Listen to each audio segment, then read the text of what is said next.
నమస్కారం. లక్ష్మి చెప్పే కథలకు స్వాగతం. వీణులతో వీక్షించటానికి సిద్ధం కండి. ప్రియ సఖులు, ఇప్పుడు మనం ప్రముఖ రచయిత శ్రీ పివిఆర్ శివకుమార్ గారు రచించిన చిగురు అనే ఒక చక్కటి కథను విందామండి.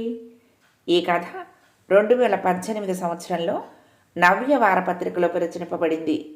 ఇక కథ మొదలు పెట్టిస్తున్నానండి. పూజాదికాలు ముగించుకుని పంచపాత్రలో నీళ్లు తులసి కోటలో పోయటానికి పెరట్లోకి వచ్చాడు సీతారామయ్య. వాయువ్యంలో 2 అడుగుల ఎత్తున నిలబడ్డ వేప మూడు అతనికేసి దీనంగా చూసింది. 2 రోజులైంది చిన్నయ్య ఆ చెట్టు కొట్టించేసి. పెరట్లో ఆ భాగమంతా బోసిపోయి బావురమంటోంది. చల్ల గాలిని నీడను ఇచ్చే ఆ చెట్టును కొట్టించొద్దని ఎంత వారించినా విన్నాడు కాదు. గొణుక్కున్నాడు సీతారామయ్య. అంతలోనే అతనికి పేలవమైన నవ్వొకటి వచ్చింది. నేను చెబితే వాడు వినటం, అలాంటి ఊహ రావటమే తెలివి తక్కువతనం కాదు. ఇవాళ ఈ చెట్టు వంతు, రేపు తనకు మాత్రం అంతకన్నా సద్గతి పడుతుందా? లోపలికి వచ్చి తన గదిలో కూర్చున్నాడు. అనువుగాని చోట అధికులం అనరాదు. అనువుగాని చోటు అనే విషయం తెలిసింది ఈ మధ్యనే కదా. చోటు ఎన్నుకున్నప్పుడు అనువైనదనే కదా అనుకుంది. నిట్టూర్చాడు. నిండా ఏడాది కాలేదు సీతారామయ్య చిన్నయ్య పంచన చేరి. చిన్నయ్య ఎవరో కాదు, సొంత అన్నగారి కొడుకు. ఉద్యోగం పేరుతో చిన్నయ్య పట్నం చేరాడు. కానీ వాళ్ళది పల్లెలో ఉమ్మడి కుటుంబమే. అన్నగారు బలరామయ్య మాట సీతారామయ్యకు సుగ్రీవాజ్ఞ. బలరామయ్య కూడా తమ్ముడిని సొంత తండ్రిలాగా పెంచాడు. అది వారి అనుబంధం. ఉన్న 10 ఎకరాల పొలాన్ని అన్నగారే సాగు చేసేవాడు. సీతారామయ్య చదువులో పడి పట్టభద్రుడై ఆ ఊరిలోనే బడిపంతులుగా ఉద్యోగం చేపట్టాడు. బలరామయ్యకు 2 ఆడపిల్లల తర్వాత చిన్నయ్య ఒక్కడే మగ సంతానం. సీతారామయ్యకు పెళ్ళైన 10 ఏళ్ల దాకా సంతానమే లేదు. అన్నగారి పిల్లలనే అతను, అతని భార్య సొంత పిల్లలనుకుని గారాబం చేసేవారు. 10 ఏళ్ల తర్వాత గర్భం దాల్చిన సీతారామయ్య భార్య కాన్పు కష్టమై శిశువుతో సహా చెయ్యి దాటిపోయింది. అన్నగారి ఓదార్పుతో మనిషిగా నిలబడ్డా మళ్ళీ పెళ్లి మాత్రం తలపెట్టలేదు సీతారామయ్య. బలరామయ్య కూతుళ్ళిద్దరికీ పెళ్ళిళ్ళయ్యాయి. అత్తవారిళ్లకు తరలిపోయారు. చిన్నయ్య ఉద్యోగస్తుడై ఊరు విడిచాడు. అన్నదమ్ములు మాత్రం ఆ ఊరిని నమ్ముకుని ఉండిపోయారు. బడి పిల్లలందరూ తన పిల్లలేనన్నట్టు ఆదరించే సీతారామయ్య మీద ఆ ఊరి వారందరికీ ఎనలేని అభిమానం. వార్ధక్యపు రుగ్మతలతో బలరామయ్య, అతని మీద బెంగతో ఆయన భార్య కూడా నెలల వ్యవధితో కన్నుమూయటంతో సీతారామయ్యకు ఆశనిపాతమే అయ్యింది. పుట్టిన దగ్గర నుంచి బలరామయ్య తోడిదే లోకంగా బతికిన సీతారామయ్య ఒక్కసారిగా ఒంటరివాడై బెంబేలు పడిపోయాడు. తల్లి సంవత్సరీకాలకు వచ్చిన చెన్నయ్యను ఒప్పించి ఉన్న పొలమంతా అమ్మేసి ఆ డబ్బు చెన్నయ్య చేతిలోనే పెట్టి, ఇహ నాకు ఈ లోకంలో మిగిలిన అండ నువ్వే, నన్ను నీతో తీసుకుపో అంటూ కంటనీరు పెట్టుకున్నాడు సీతారామయ్య. తొందరపడుతున్నావు సీతారామయ్య, నీకిక్కడ మేమంతా ఉన్నాము, ఊరు విడిచెందుకు వెళ్తావు అంటూ ఆ ఊరి ప్రెసిడెంట్ దగ్గర నుంచి మిత్రులంతా పుజ్జగించిపోయారు. అతని మనసు వెనక్కి తిరగలేదు. చరమాంకంలోకి చేరుతున్న జీవితాన్ని ఇక్కడ ఒంటరిగా గడపలేను. మిగిలిన కాసిన్ని రోజులు చెన్నైతోనే ఉంటే అన్నయ్యతోనే ఉన్నట్లుంటుంది అని నిర్వేదంగా జవాబిచ్చి చెన్నయ్యతో కలిసి పట్నం చేరాడు. అయితే పట్నం చేరిన కొద్ది నెలలకే తను చేసిన పొరపాటేమిటో తెలిసొచ్చింది సీతారామయ్యకు. ఎన్ని చేసినా ఎంత పెట్టినా అన్న కొడుకు కన్న కొడుకు కాబోడని అర్థమైంది. ఉద్యోగస్తురాలైన కోడలు సునందకు బాధ్యతలు తీరి సుఖపడుతున్న తరుణంలో మామ కాని మామ సీతారామయ్య శాశ్వతంగా ఇంట్లో దిగబడటం సుతరాము నచ్చలేదు. పొలము పుట్ర ఆయన తర్వాత ఎలాగో వచ్చేది తమకే, ఇక ఆయన చేసిన త్యాగమే ఉంది, తెలివిగా తమ పంచం చేరటం తప్ప అనుకుంది. సీతారామయ్య తన దారిని తను ఉంటున్నా తమ స్వాతంత్రానికి భంగంగానే ఉంది ఆమెకు. ముందుకేసిన కాలు వెనక్కి తీసుకోలేక కళ్ళు మూసుకుని కాలం గడిపితే కన్ను మూయటానికి అట్టే కాలం పట్టదన్న మెట్ట వేదాంతాన్ని ఆశ్రయించాడు సీతారామయ్య. అలాగే తామరాకు మీద నీటి బొట్టులా కాలం గడిపేయాలనుకున్న సీతారామయ్యకు ఇటీవలే తగులుకున్న బంధం సాంబు. ప్రత్యక్ష సంబంధం లేకపోయినా పక్కింట్లో మెసిలే ఆ పసివాడు సీతారామయ్యను ప్రభావితం చేస్తున్నాడు. సీతారామయ్య చిన్నయ్య పంచన చేరటానికి కొద్ది నెలల క్రితమే అతని పొరుగింట్లో పనివాడిగా ప్రవేశించాడు సాంబు. ఆ పట్టణానికి దగ్గరలో ఉన్న ఒక పల్లెటూరు సాంబు స్వగ్రామం. తల్లిని తండ్రిని కోల్పోయి అనాథగా తిరుగుతున్న సాంబును తీసుకొచ్చి ఆ ఇంట నౌకరిగా చేర్చి వాడి అనాథత్వాన్ని సొమ్ము చేసుకున్నాడు ఒక పుణ్యాత్ముడు. అనితకు 24 గంటలు ఇల్లు కనిపెట్టుకుని ఉండే మనిషి కావాలి. తను భర్త ఉద్యోగాలకు వెళ్తే ఇంటి పనులకు 2 పిల్లల్ని చూసుకోవటానికి మనిషి అవసరం. అలాగని వేలకు వేలు పోసే ఆర్థిక స్తోమత లేదు. భార్యాభర్తలిద్దరూ ఉద్యోగస్తులే అయినా ముందుగా సమకూర్చుకున్న రకరకాల గృహోపకరణాలు, వాహనాల వాయిదా చెల్లింపులే వాళ్ల రాబడిలో సింహభాగాన్ని కబళించేశాయి. అందుకే చవకాతి చవకలో దొరికిన సాంబు వాళ్ళకి నచ్చాడు.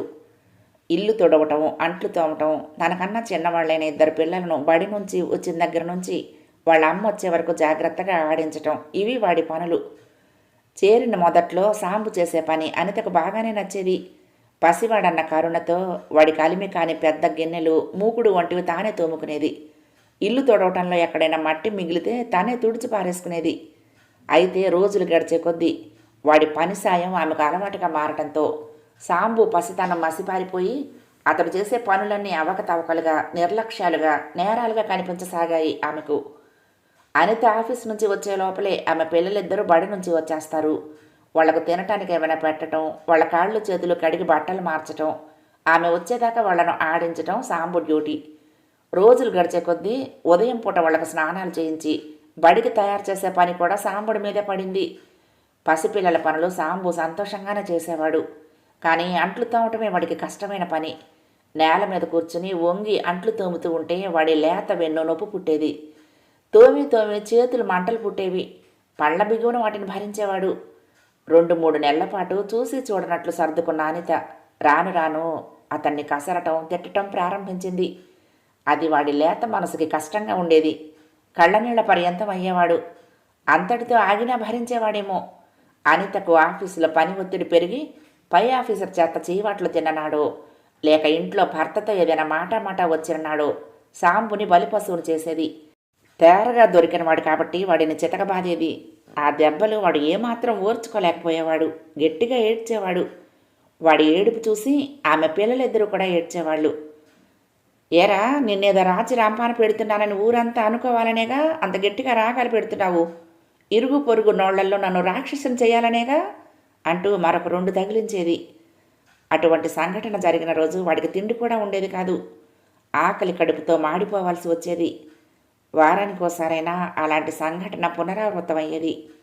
అటువంటి సందర్భాల్లో సీతారామయ్య మనసు వాడి పట్ల జాలితో ద్రవించిపోయేది. పొరుగునే ఉన్న సీతారామయ్యకు సాంబు పడుతున్న పాటలు సగం కంటపడేవి, సగం చెవిన పడేవి. వెరసి సమస్తం అవగతమయ్యేది. ఏమీ చేయలేని అసహాయత్వం అతన్ని నిర్వీర్యుణ్ణి చేసేది.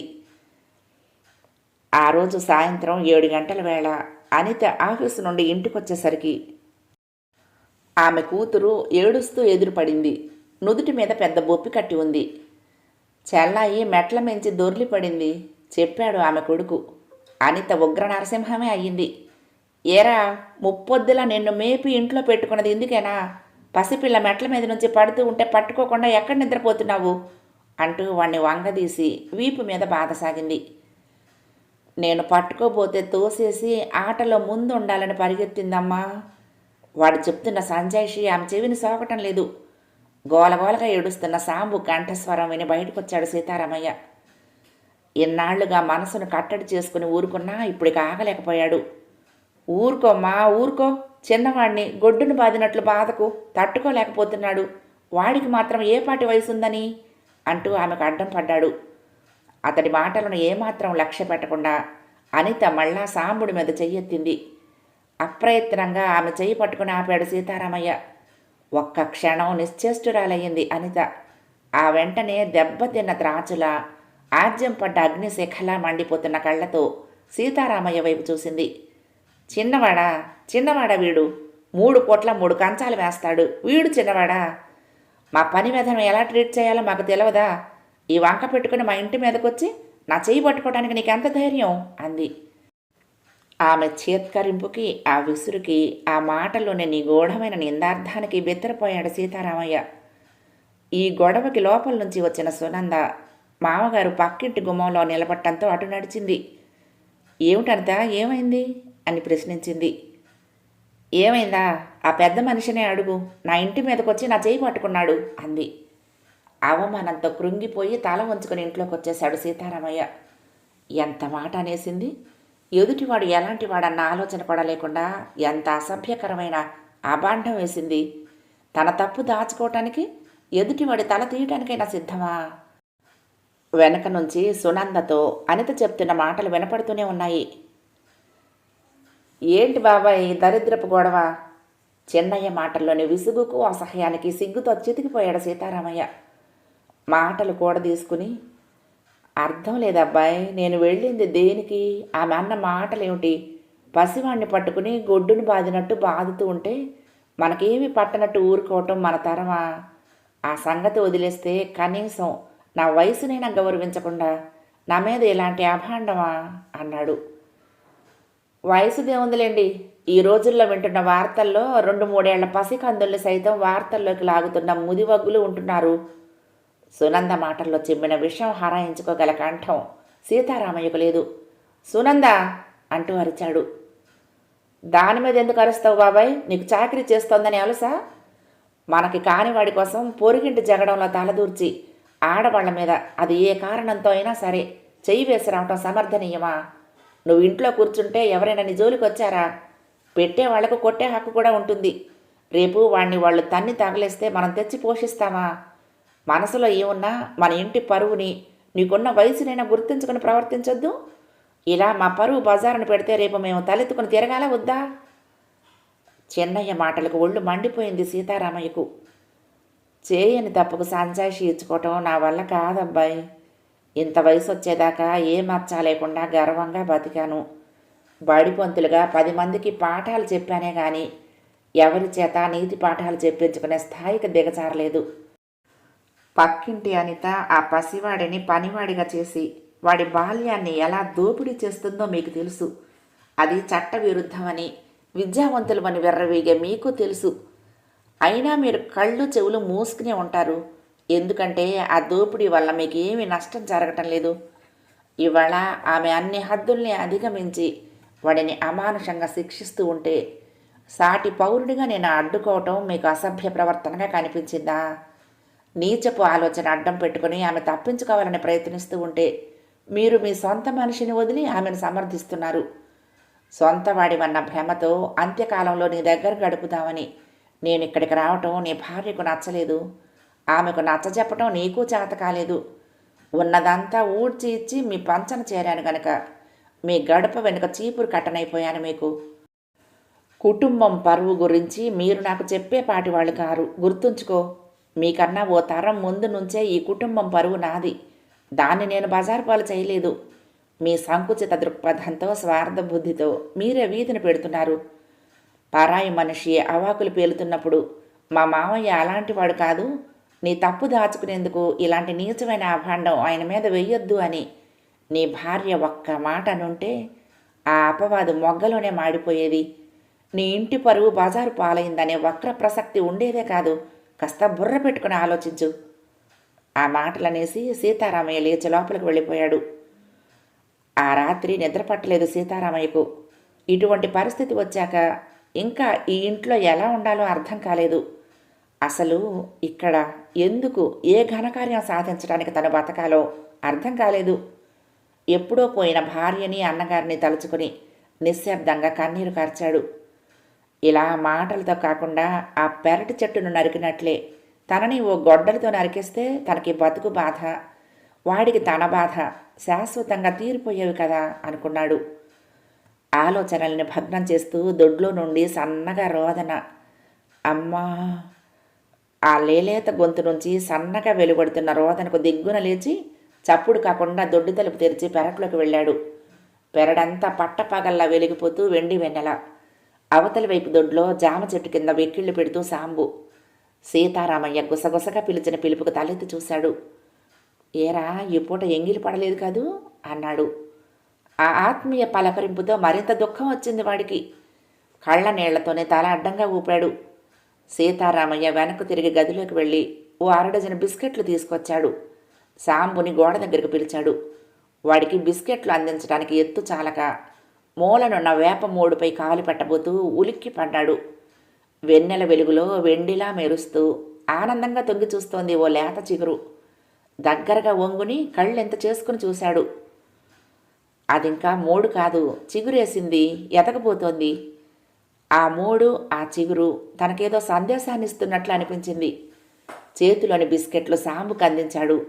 వాడితో 10 నిమిషాలు మాట్లాడి ధైర్యం నూరిపోశాడు. కర్తవ్య బోధ చేశాడు. సాంబు కళ్ళల్లోకి వెలుగొచ్చింది.